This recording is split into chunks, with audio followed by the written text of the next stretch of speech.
there in West Virginia. Back to one of our lead stories now, and this goes to the heart of the Benghazi matter. Now, newly declassified documents show that President Obama's closest military advisors knew within 15 minutes it was terrorism on September 11th. And that comes from General Carter Ham, the commander of military forces in all of Africa. Ohio Congressman Brad Wenstrup was asking questions of General Ham at that hearing that is now public, and he's with me live. And Congressman, good morning to you. Should point out you also served at Abu Ghraib for a time in Iraq as well. Here is part of the back and forth that you had on June 26 of last year. It reads, and it's lengthy, so bear with me. As a military person, I'm concerned that someone in the military would be advising that this was a demonstration. I would hope that our military leadership would be advising this was a terrorist attack. Ham. Again, sir, I think, there was some preliminary discussion about, maybe there was a demonstration, but I think at the command, I personally, and I think the command very quickly got to the point that this was not a demonstration, this was a terrorist attack. You follow, and you would have advised as such if asked. Would that be correct? And Ham's answer, well, and with General Dempsey and Secretary Panetta, that is the nature of the conversation we had. Yes, sir. And you thought, what then? Well, Bill, as you mentioned, I served in Iraq, and I was in a place that was under attack 2 or 3 times a week, sometimes more. So I understand the differences between the types of attacks. Also, we had demonstrations outside of our walls. So I had a good understanding of the situation.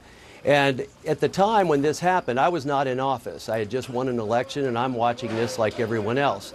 And as I watched this, I thought to myself, who is calling this a demonstration? I hope that our military isn't calling it a demonstration.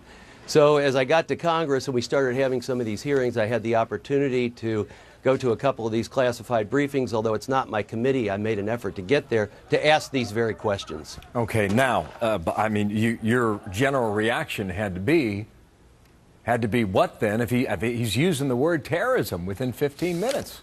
Well, exactly right, and I was relieved to hear that there weren't military advisors that were calling this a demonstration gone out of control. So it pretty much answered what I suspected all along, that we were in some ways being given a different rendition of what actually happened that day and what the military thought was happening that day. All right, let me take you a month further, okay? July 31, again, it was top secret. It's now been declassified. This is the Marine Corps Colonel George Bristol. He ran special ops in Africa. This is shorter. This is you talking. So no one from the military was ever advising that you are aware of that this was a demonstration gone out of control. It was always considered an attack. His answer, yes, sir. On the United States, you say, yes, sir, we referred to it as the attack. So and that was basically, Brad, but how did it move, Congressman, from that type of framing to a video that was told to the American people and the rest of the world? Well, that's the real thing that we need to discover, isn't it? I'd love to know who was in the room that had those conversations that said, this is what we're going to tell the American people took place. I would really like to know the depth of that conversation. I think the American people would like to know the depth of that conversation and why they came out and said that.